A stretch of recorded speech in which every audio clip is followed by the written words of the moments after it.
Alors, pour qu'on soit tous sur la même longueur d'onde, il va falloir que je vous donne un petit peu de contexte. Sinon, je vais sortir des termes qui ne vont pas vous parler et vous n'allez pas être plus intelligent après avoir vu cette vidéo.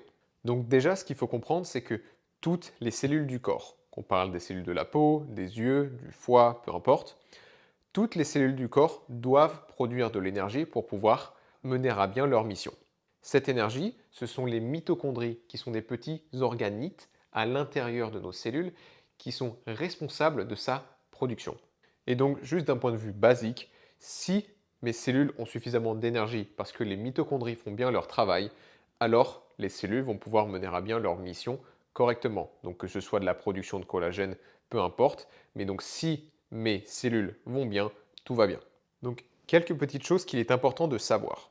Les mitochondries produisent non seulement de l'énergie sous la forme d'ATP, bien que ce soit un peu plus subtil que ça, mais c'est la version que tout le monde comprend. L'ATP, c'est un petit peu la monnaie énergétique de nos cellules. Mais les mitochondries produisent également de l'eau structurée. Donc, j'ai parlé de l'eau structurée dans un épisode à part il y a quelques temps, mais c'est une eau qui n'est pas juste sous forme liquide, c'est une eau qui est plus sous forme d'un gel. Donc, c'est ce qu'on appelle une mésophase en physique. Et ce gel, c'est ce qui donne l'apparence de fermeté. Donc, notre corps est principalement constitué d'eau, et la raison pour laquelle on n'est pas juste une flaque par terre au sol, c'est parce que la majorité de cette eau est sous forme de gel, donc de cette mésophase qu'on appelle de l'eau structurée. Et cette eau structurée a plus de structure, comme son nom l'indique, a plus de fermeté que de l'eau normale. En d'autres termes, quand on optimise la fonction des mitochondries, on optimise non seulement la production d'énergie cellulaire, mais aussi la production d'eau structurée. Et c'est notamment cette eau structurée qui va contribuer à l'hydratation et à l'aspect plus ferme de notre peau, de nos tissus en général, mais de notre peau. Un autre facteur important, c'est que ce qu'on appelle les radicaux libres, donc les oxydants, si vous voulez, on prend des antioxydants pour éviter l'excès d'oxydants. Les radicaux libres, qui sont donc un type d'oxydant, sont naturellement produits par les mitochondries. C'est un petit peu comme le gaz d'échappement d'une voiture, c'est inévitable dans une certaine mesure, il va y avoir des radicaux libres. Le problème, c'est qu'il y a un excès de radicaux libres quand il y a des problèmes au niveau des mitochondries. Et c'est ça qu'on veut éviter, parce que dans la logique, c'est pas juste suffisant d'avoir une tonne d'antioxydants dans notre alimentation, dans nos crèmes, peu importe. Ce qui peut être intéressant, c'est de se dire qu'est-ce qui cause l'excès d'oxydants, l'excès de radicaux libres, et est-ce que je peux faire quelque chose pour que mes mitochondries n'en produisent pas trop. Un autre facteur important, ce sont les mitochondries qui doivent déterminer si la cellule doit être recyclée ou détruite, donc pour la régénération des vieilles cellules et donc la création de cellules neuves. Donc ces mécanismes qu'on appelle l'apoptose et l'autophagie sont contrôlés par la mitochondrie et nécessitent la présence de mélatonine notamment pour pouvoir être menés à bien. Mélatonine qui est aussi l'hormone du sommeil et qui est aussi un très puissant antioxydant. Donc si vous suivez bien, toutes les cellules de notre corps contiennent des mitochondries. Les mitochondries sont responsables notamment de la production d'énergie. Et donc si les mitochondries sont en bonne santé, la cellule aura suffisamment d'énergie pour mener à bien sa mission, qu'il s'agisse d'une cellule de foie ou une cellule de la peau, ou d'un fibroblaste par exemple, qui est une cellule responsable de la sécrétion d'élastine et de collagène. Donc mitochondrie en bonne santé égale cellule qui fait son boulot et donc en l'occurrence suffisamment de collagène et d'élastine, indépendamment de la crème qu'on se met sur le visage.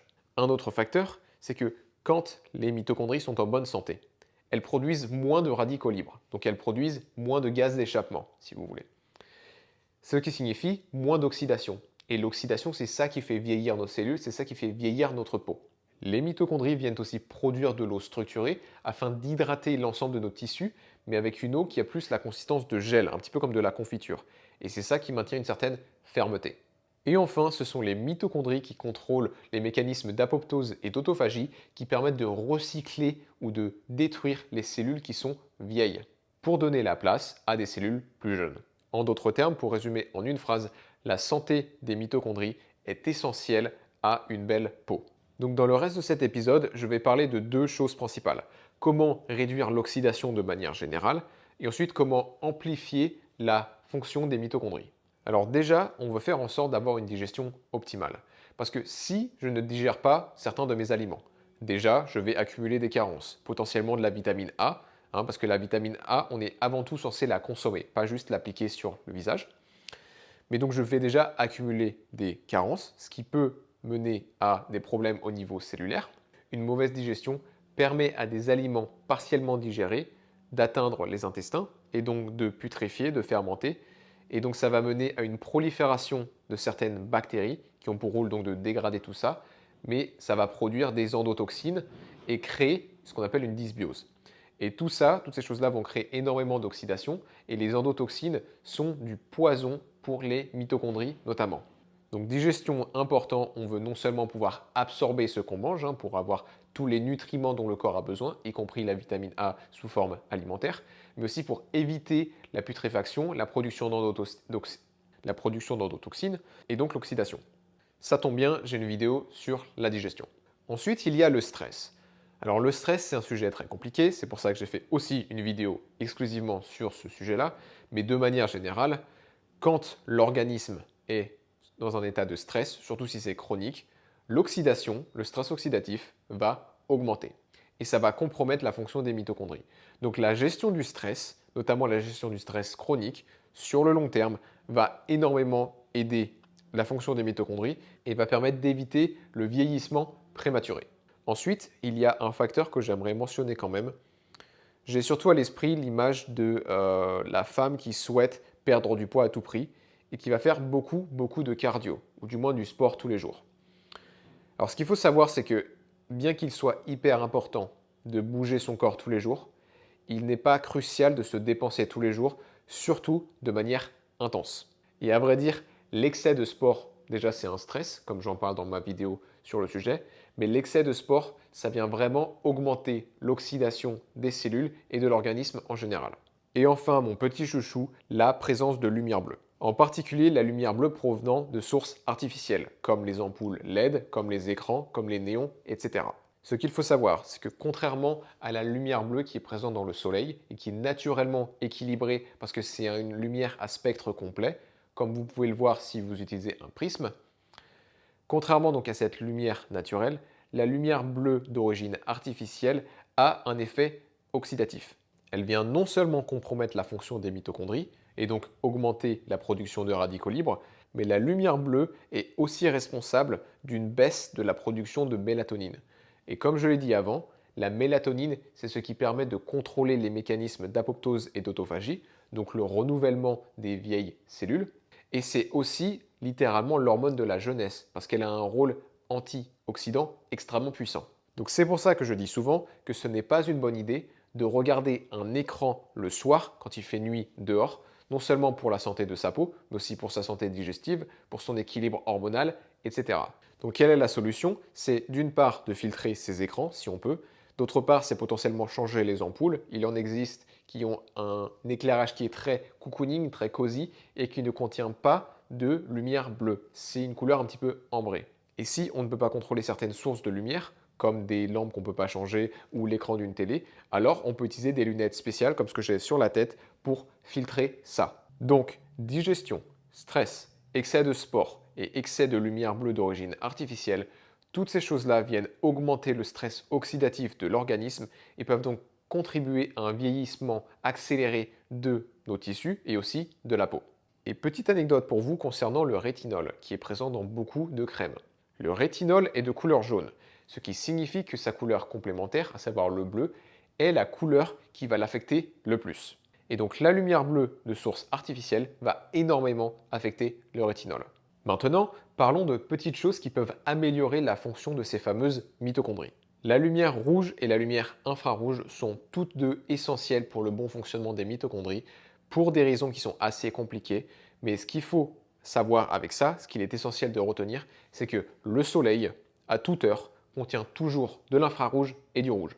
Donc exposer la peau au soleil permet de soutenir la fonction des mitochondries et d'avoir cet effet rajeunissant pour les cellules de la peau. Bien entendu, tout est une question de dose. On ne veut pas prendre trop de soleil et pour les personnes qui sont vraiment sensibles à la lumière ultraviolette, il faut privilégier le début de la journée, quand le soleil il est relativement bas dans le ciel parce qu'il n'y a pas d'ultraviolet, et pareil à la fin de la journée, quand le soleil il est bas dans le ciel. Et il existe des applications gratuites que vous pouvez mettre sur vos téléphones pour savoir s'il y a de l'ultraviolet ou non dans le ciel. Je vais le mettre dans la description.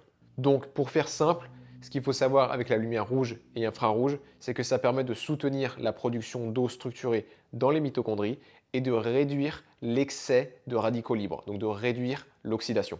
Ce qu'il faut savoir, c'est que du rouge et de l'infrarouge, on en a très peu quand on vit à l'intérieur. Donc c'est pour ça que aller dehors est une des meilleures choses qu'on puisse faire pour soutenir nos mitochondries. Enfin, la dernière chose que je vais mentionner, c'est que des émotions positives telles que la joie, la compassion, la gratitude vont augmenter la fonction des mitochondries à elles seules de 10%. Donc c'est gratuit, ça fait du bien et ça augmente la production d'énergie cellulaire. Voilà, donc si vous avez bien suivi, il y a plein de petites choses dans notre quotidien qui ont un rôle énorme, un impact énorme sur la fonction de nos mitochondries et donc sur la capacité de nos cellules à avoir suffisamment d'énergie et pas trop d'oxydation pour qu'elles puissent faire leur boulot. Quel est le rapport avec la peau? Eh bien, quand les cellules peuvent faire leur boulot, on a suffisamment de collagène, suffisamment d'élastine, on a suffisamment d'hydratation qui vient de l'intérieur avec de l'eau structurée. Et aussi, on a un renouvellement régulier des cellules, c'est-à-dire que les vieilles cellules peuvent partir et de nouvelles cellules peuvent prendre leur place. Tout ça permet de ralentir le vieillissement du corps et donc de la peau, et ce que vous choisissiez de mettre de la crème ou non. Ma perspective à moi, c'est que la véritable beauté naturelle vient de ces choses-là, vient du fait de prendre soin de soi, parce que je suis convaincu qu'un corps en bonne santé va être naturellement magnifique. Et gardez les yeux ouverts parce que prochainement, je lancerai un programme en ligne qui vous expliquera tout ça et bien plus encore, avec tous les détails, étape par étape, afin que vous puissiez renforcer la fonction de vos mitochondries, ralentir le vieillissement du corps et optimiser votre bien-être. Et il est possible que je parle aussi de ventre plat. Dans tous les cas, je vous remercie pour votre temps, je vous remercie pour votre attention. C'était un format un peu différent aujourd'hui, n'hésitez pas à me dire si ça vous a plu. N'hésitez pas à laisser un commentaire aussi si vous avez des questions. Dans tous les cas, je vous dis à très bientôt pour un prochain épisode.